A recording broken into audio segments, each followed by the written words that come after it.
안녕하세요. 문화이벤트 연출과 학생 여러분. 6주가 되었는데, 여러분들하고 대면 수업을 못하고, 이번에도 동영상 강의로 대체를 하기로 됐네요.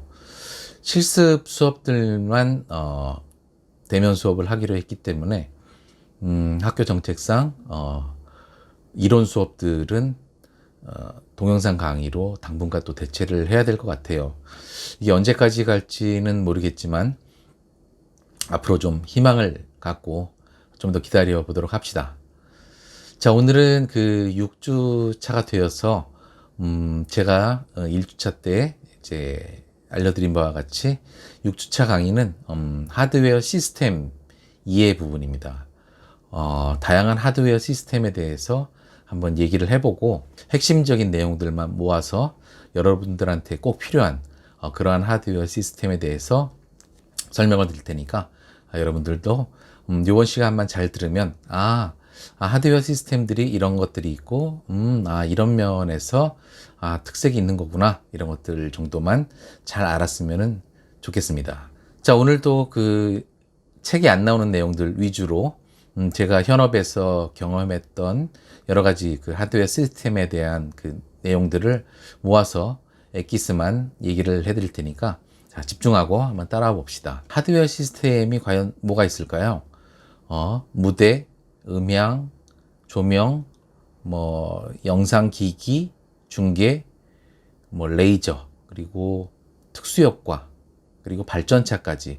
이게 좀 규모가 있고, 덩치가 좀 큰 그러한 시스템들을 이제 하드웨어 시스템이라고 이제 부르죠. 보통은 이제 제가 기능적으로 좀 하드웨어를 이렇게 분류한 거고요. 이런 분류 기준들은 사실 딱히 정해진 게 없어요. 그래서 제가 이제 기능적으로 한번 분류를 해본 거고, 이게 이제 회사로 구분할 수도 있겠죠.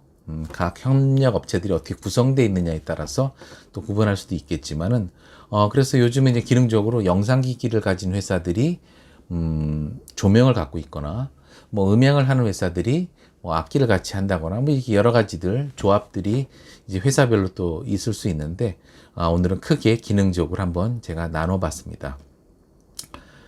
반대적인 개념으로 예를 들어서 공연을 한다거나 이런 게 있을 때, 그럼 하드웨어 시스템의 반대 개념이 이제 소프트웨어겠죠.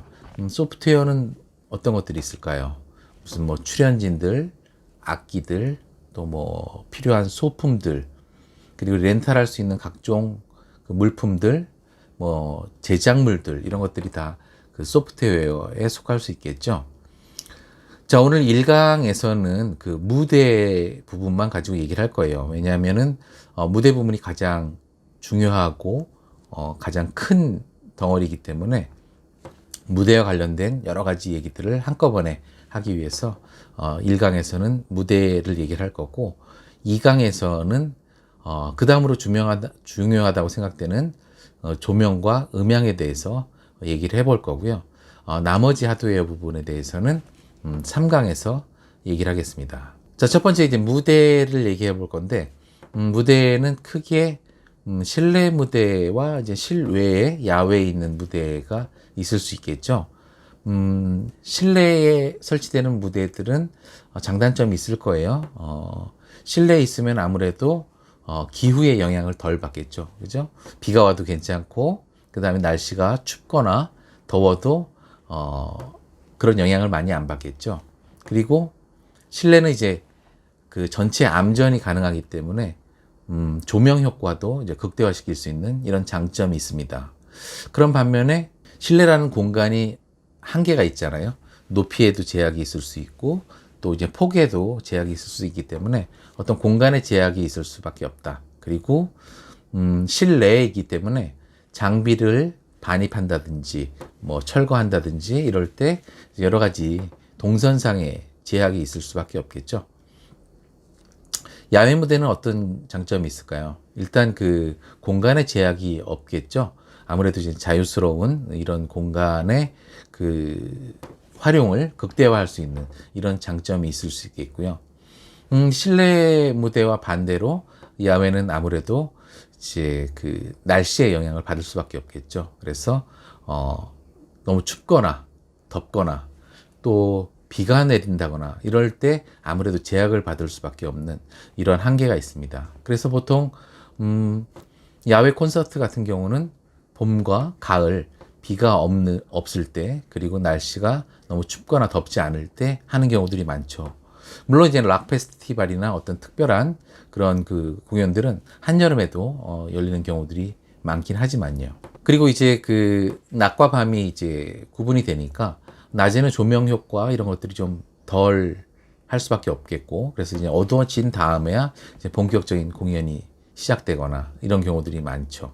그래서 이제 조명 효과나 어떤 특수 효과 이런 효과들을 충분히 내기 위해서는 이제 밤이 깊어진 다음에 하는 경우들이 많죠. 그리고 주변에 소음들이 생길 확률이 크죠.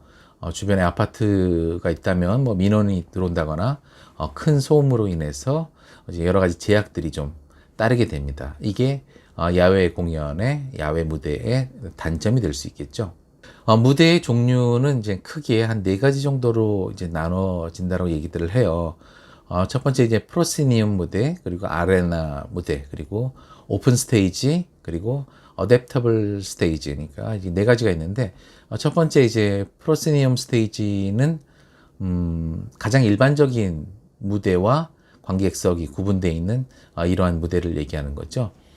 우리가 흔히 볼 수 있는 무대들이 대부분 여기에 속하겠죠. 두 번째 아레나 무대는 원형 무대라고 볼 수 있겠죠.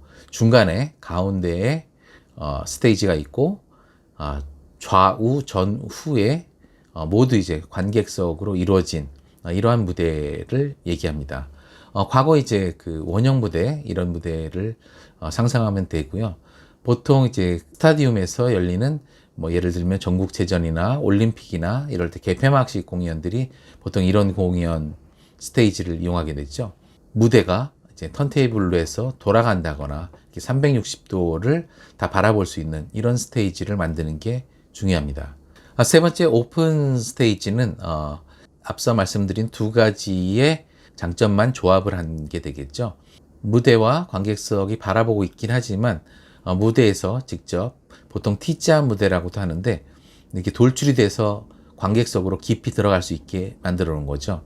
그러니까 아레나 무대에서 할 수 있는 여러 가지 장점들을 이제 결합시켜 놓은 이러한 무대를 이제 오픈 스테이지라고 보통 부릅니다.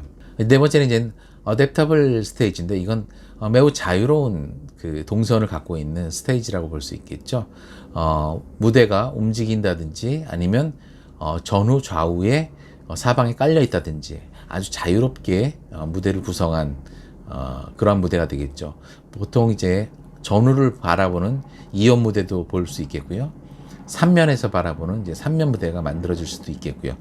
이런 무대를 자유로운 가변형 무대, 어댑터블 스테이지라고 부릅니다. 자, 그러면 이제 이런 어댑터블 스테이지를 적용한 뭐 간단한 영상을 한번 보실까요? 자, 보시는 영상은 이제 그 김연아 아이스 쇼에서 이제 나왔던 무대인데요. 보시는 바와 같이 가수 윤아가 이동하면서 노래를 부르고 있네요. 자, 이제 얼음판 위에서는 사실 걷기도 힘들고 움직이기가 힘들잖아요. 그렇기 때문에 이곳에서 공연이 벌어질 때는 바로 이러한 움직일 수 있는 스테이지가 필요하겠죠. 그래서 리모컨으로 움직이는 이러한 스테이지를 이용하게 됩니다. 이러한 스테이지에는 뭐 작게 만들면 뭐 한두 사람이 탈 수도 있겠지만은 크게 만들면 여러 사람들이 탈 수도 있겠죠. 그래서 보통 밴드들이 한꺼번에 타기도 하고 뭐 이런 다양한 특수 장치들을 활용해서 가변형 무대가 설치되기도 합니다. 자, 만약 지금 같은 이런 무대를 활용해서 공연을 한다면 공연의 이제 시작 시간과 끝 시간을 잘 고려해서 스테이지가 움직여줘야 되겠죠. 그 다음에 이 무대 위에서 공연하는 공연자와 사전에 이거를 컨트롤할 수 있는 사람과 커뮤니케이션도 또 이루어져야 되는 게 중요하다고 볼 수 있겠습니다. 자, 그럼 무대의 여러 가지 시안들을 보면서 한번 볼까요? 지금 보시는 화면은 국제회의라든지 각종 컨퍼런스가 이루어졌을 때의 스테이지죠. 그래서 전면에 스테이지가 있어서 어떤 그 공식 행사라든지 세레모니, 스피치들이 있을 때는 앞에 무대에 단상에 나와서 하게 되고, 그리고 중간에는 이제 회의를 할 수 있는, 둘러 앉아서 이제 회의를 할 수 있는 이런 테이블이 따로 마련이 되어 있는 무대가 되겠습니다. 메인 연사들, 대표들은 맨 앞에서 모여서 이제 회의를 하게 되겠고요. 뒤에는 이제 배석자들 자리가 이제 배치되어 있는 것을 볼 수 있습니다. 그리고 360도에서 모두 볼 수 있는 그런 영상 설치들도 볼 수 있겠죠. 다음 스테이지는 이제 그 전면에 무대가 있고 관객석으로 나누어져 있는 프로시니움 스테이지입니다. 무대를 바라봤을 때 이제 좌우에 이제 스크린이 있는 영상 장치가 있는 그러한 무대를 보고 있고요. 보통 이제 가운데 타이틀을 놓고 좌우에 영상을 배치하는 이런 게 일반적이죠. 스피치 하는 사람들은 정중앙에서 스피치를 하고 좌우 쪽에 이제 사회자가 이제 배치되겠죠. 자, 그럼 다양한 무대의 시안을 보면서 한번 살펴볼까요? 자, 보시는 바와 같이 이제 무대 시안은 굉장히 다양하게 이제 준비를 할 수가 있어요. 그래서 여러분들이 지난주에 얘기했던 것처럼 뭔가 오더를 받고 나면은 무대 디자인을 잡게 되겠죠. 그럼 무대 디자인을 전문적으로 하는 그런 무대 회사에 의뢰를 해서 디자인 시안을 잡게 됩니다. 그래서 디자인 시안은 그 행사의 이제 컨셉을 반영을 하게 되겠죠. 이 컨셉들은 무대의 어떤 쉐입, 모양에 반영을 할 수도 있겠고요. 어떤 타이틀의 폰트, 그리고 여러 가지 색상들, 그 다음에 무대의 여러 가지 장치, 장식들, 이런 모든 곳에 이런 디자인 컨셉들이 녹아들 수 있도록 디자인을 하게 되겠죠. 그래서 이 디자인 컨셉이 프레젠테이션을 했을 때 당선될 수 있는 아주 중요한 또 요소가 될 수 있겠습니다. 그래서 무대를 얼마만큼 잘 기능적으로 또 디자인적으로 컨셉을 잘 녹여냈느냐, 이런 것들이 당락을 결정하는 중요한 요소가 될 수도 있겠죠. 무대에는 상수와 하수라는 개념이 존재를 합니다. 여러분들 나중에 사회에 나가서 현업에서 일하게 되면은 무대 상수 쪽, 무대 하수 쪽, 이런 표현들을 누군가 많이 써요. 그럼 여러분들이 그걸 알아들어야 되는데, 무대 상수는 지금 여러분들이 보는 것처럼 무대를 관객석에서 바라봤을 때 오른편 쪽이 이제 상수입니다. 그리고 왼편이 하수가 되겠죠. 그래서 여러분들은 한 가지만 기억을 하시면 됩니다. 무대를 바라봤을 때 오른편은 상수, 왼편은 하수가 되는 거죠. 그래서 보통 상수 쪽에서 연사가 등장하고 하수 쪽에서 사회자가 있는 그런 경우들이 대부분 좀 많은 편이고요. 요즘은 그런 구분들이 좀 모호해져서 컨셉에 맞게 편하게 자유롭게 하는 경향들이 있습니다. 자, 시안에서 보듯이 영상이 좌우에 있는 경우가 있고 센터에 있는 경우가 있고, 또는 좌측이나 우측에 한 군데에 있는 경우들도 있습니다. 그리고 물론 좌우와 중앙 세 군데 모두 있는 경우도 있을 수 있겠죠. 그리고 무대에는 상하수로 구분을 하기도 하지만 뮤지컬 같은 경우에는 무대 위의 바닥을 총 6개로 구분해서 어떤 느낌이 다 다른지 구분을 해놓은 이러한 것도 있지만, 여러분들이 그렇게 너무 자세하게 들어가지 않고 상하수 정도만 기억하면 좋겠습니다. 자, 무대에는 기본적으로 무대의 높이가 있을 수 있겠죠. 관객들이 앉아있는 시팅을 할 경우, 또는 관객들이 서 있는 스탠딩을 할 경우에 따라서 무대의 높이는 달라질 수 있겠죠. 무대의 기본적인 단이라고 하는데, 이 단이 높이가 달라질 수 있습니다. 보통 이제 시팅을 하는 경우에는 무대 단이 낮게는 30cm, 높게는 1m 정도까지 올라갈 수 있겠죠. 그리고 뭔가 대규모 큰 공연장일 경우에는 무대 높이는 더 올라갈 수도 있겠습니다. 그리고 무대에는 이제 계단이 있을 수 있겠죠. 전면에서 이제 연사가 올라가야 될 경우에는 스피치를 하는 연사들이 걸어 올라갈 수 있는 계단을 만들어야 되겠죠. 그리고 이 계단은 좌우측에 만들 수도 있겠고, 그리고 측면 쪽에 모서리 부분에서 올라갈 수 있게끔 계단을 만들 수도 있겠습니다. 그리고 무대 바닥이 있으면 백월이 있겠죠. 뭐 백드롭이라고도 표현하고 백월이라고도 표현을 하는데 이 백드롭에 여러 가지 장치들을 해서 등 퇴장할 수 있는 입구를 만들기도 하고 뭐 슬라이딩이 돼서 무대가 갈라지는 이런 무대를 만들기도 합니다. 그래서 이 백드롭의 디자인들이 굉장히 중요한데 이 백드롭은 2중, 3중 여러 가지 입체적으로 만들 수가 있겠죠. 그리고 이 무대를 이제 구성하기 위해서는 백 구조물들이 만들어져야 됩니다. 이 구조물들은 이 백월을, 백드롭을 지지할 수 있는 지지가 될 수도 있겠고요. 이 구조물은 조명과 음향을 달 수 있는 이러한 구조물로도 활용이 됩니다. 물론 영상 기기들도 달 수가 있겠죠. 이러한 트러스 구조물들을 사전에 설치를 하게 됩니다. 자, 이러한 무대 장치가 이제 구성이 되면은 반대쪽에 무대가 잘 바라 보이는 쪽에 이제 컨트롤 박스가 놓여지게 됩니다. 이 컨트롤 박스는 이제 보통 이제 콘솔이라고도 많이 표현을 하는데 이 컨트롤 박스, 컨트롤 오피스에서는 무대, 음향, 조명, 특수효과, 수많은 이런 그 하드웨어 시스템들을 컨트롤할 수 있는 조종석이 마련이 되겠죠. 앞서 말씀드렸지만은 무대가 만들어지기 위해서는 사전에 디자인을 할 때 도면도 같이 디자인을 하게 됩니다. 그래서 여러분들은 무대 도면을 보는 이런 시야도 좀 있어야 됩니다. 제가 예시로 무대 도면을 갖고 와 봤는데 이런 도면은 나중에 여러분들과 다 공유하면서 이런 도면을 만들 수가 있구나, 이런 도면을 통해서 이러한 화려한 무대 시안들이 나왔구나 라는 거를 여러분들이 알 수 있겠습니다. 무대 구조물들을 만들려면은 트러스라고 하는 이런 여러 가지 철골 구조물들이 들어가게 됩니다.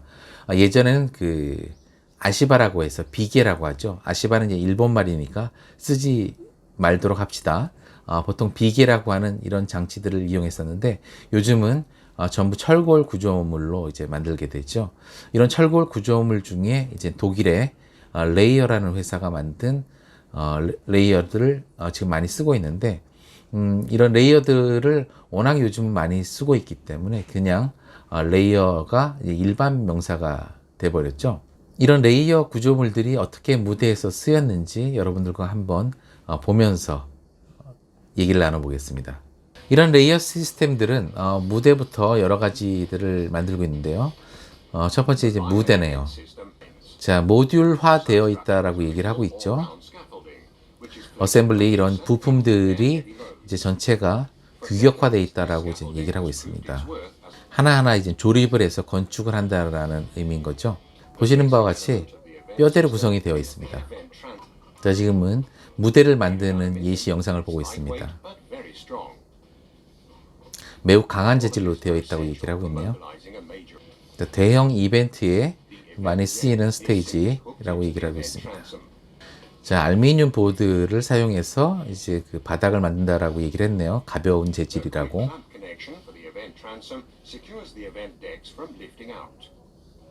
보시는 바와 같이 고정을 하는 이러한 시스템들이 갖춰져 있습니다. 자, 계단도 마찬가지 이런 어셈블리로 다 만들게 됩니다. 자, 간단한 무대 단상이 만들어졌죠. 자, 보시는 바와 같이 무대 위에 다시 또 무대를 만들고 있네요. 아주 간단하게 가드레일을 만든다라고 얘기를 하고 있네요. 자, 안전을 위한 안전망을 설치한다라고 얘기를 했습니다.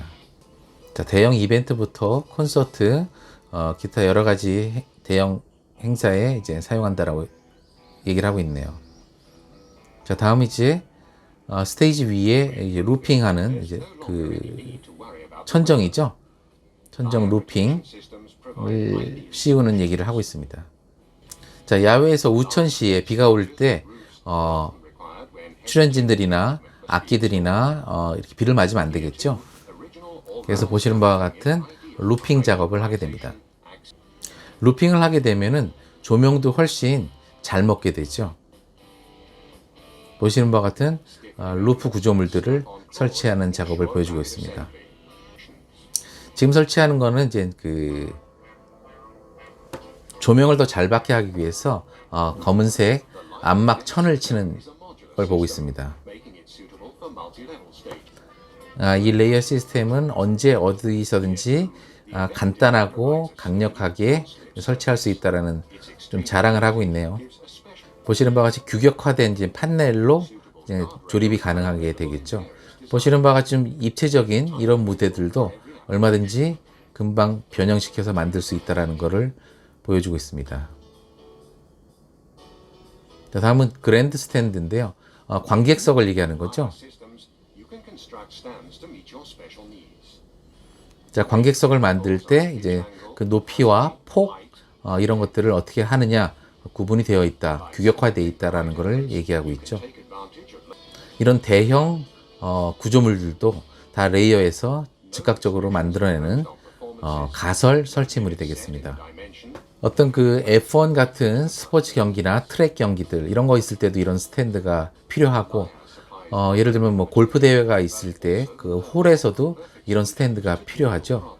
그리고 이제 운동 경기들을 볼 수 있는 지금은 뭐 비치 발리볼인데 이런 운동 경기를 볼 때도 저런 스탠드가 필요하겠죠.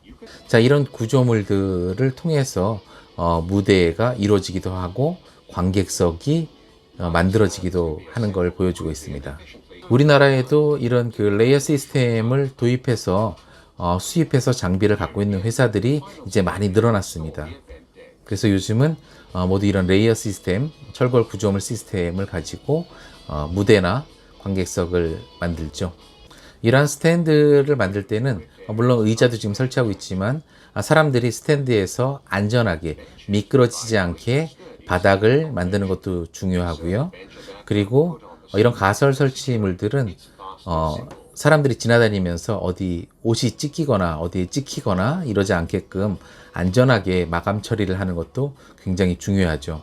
그리고 아무래도 스탠드는 올라갈수록 높아지기 때문에 위험 요소를 내포하고 있습니다. 그래서 옆에 안전 가드라든지 이러한 곳에 주의를 기울여야 되겠죠. 자, 이런 관객석뿐만이 아니라 이런 레이어 시스템들은 운동 경기에 쓰이는 모든 구조물들을 만들 수가 있습니다. 자, 눈에도 미끄러지지 않는 그러한 재질로 바닥을 만들었다라고 얘기를 하고 있습니다. 그러니까 추운 겨울에 눈밭에서 이루어지는 이제 설상 경기들, 이런 경기들이 있을 때는 지금은 라이팅 스탠드를 만든다는 거죠. 암벽 등반에 철골 구조물도 만드네요. 그리고 여러 가지 계단들을 만든다고 얘기를 하고 있습니다. 철골 구조물들이 이렇게 다양하게 쓰이는 거 여러분들 혹시 알고 계셨나요? 지금은 스키 점프 같은 구조물인데 이런 것들도 이런 레이어 시스템을 이용해서 만듭니다. 지금 같은 이런 대형 공연에서도 레이어가 쓰인다고 얘기를 하고 있습니다. 자, 1강은 이걸로 마치고요. 2강에서는 이제 또 다른 색다른 재밌는 영상들을 보면서 무대와 음향과 조명에 대해서 다양하게 얘기를 해보려고 합니다. 자, 그러면 2강에서 봅시다.